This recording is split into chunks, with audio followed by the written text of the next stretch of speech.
Habang tayo naglalakad, pauwi mga kaubayan, ay madadaanan po natin ito. Ito, mga puno na ito, sunod-sunod na mga puno ito mga kaubayan. Ang gaganda. Ito yung puno ng talisay. Puno ng talisay mga kaubayan.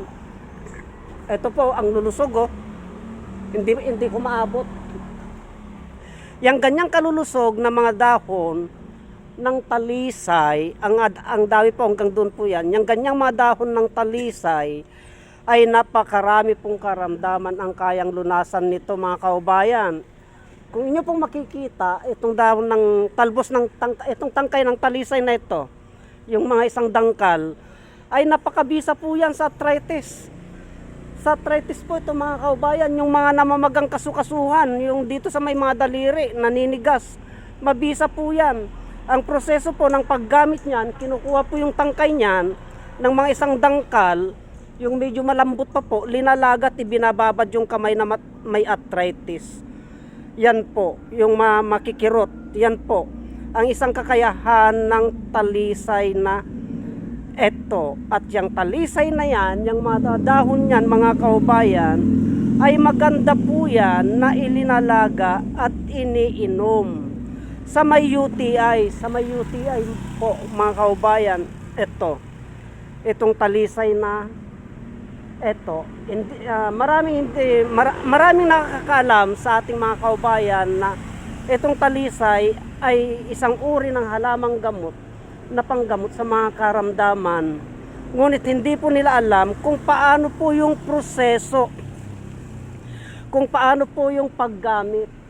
Ang paggamit po yan, yung malalambot na tangkay niyan, katulad nito ang gaganda po, ang lalambot po. Ayun po, puro talisay po. Yung mga yun mga kaubayan, nakapaligid po dito sa labasan ng SM South Mall ng Las Piñas. Kinukuha po yung medyo malalambot na yan, yung medyo nasa may dulo na yan, mga isang dangkal, ang haba, o kaya dalawang dangkal, ilinalaga po yan. Ilinalaga yung mga may arthritis, yung mga may kasakasawan, yung mga may gout, yung makikirot po. Ilinalaga po yan at linalagyan po yan ng asin mga kaubayan.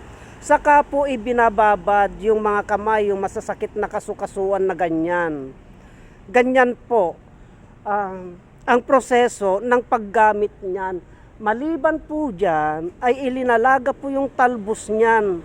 Yung talbos niyan, mabisa po yan mga kaubayan na panggamot sa karamdaman na UTI, yung talbos niyan, talbos ng talisay, wag po nating baliwalain. Maliban po sa talbos ng talisay na yan mga kaubayan, yung bunga po ng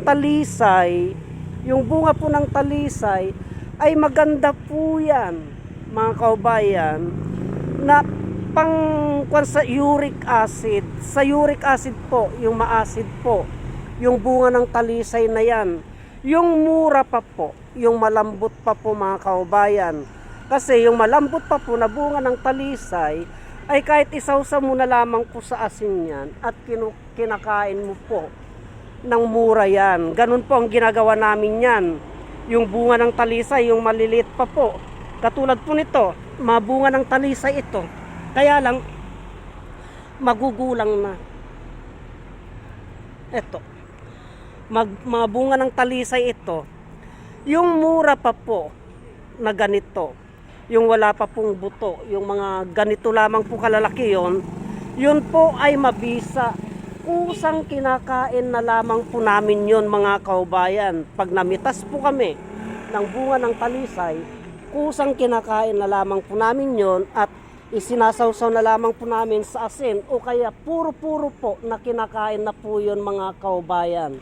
Ganyan po ang proseso at yan po ang isang kakayahan ng talisay na halamang gamot, panggamot sa mga karamdaman. Kaya wag po nating baliwalain ang kakayahan ng talisay.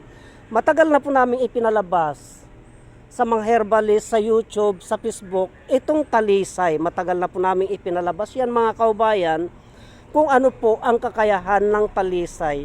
Kaya yan po, ang kakayahan ng talisay mga kaubayan, wag po nating baliwalain yan, napakabisa po na panglunas sa mga karamdaman. Hanggang dito na lamang po at marami pong salamat.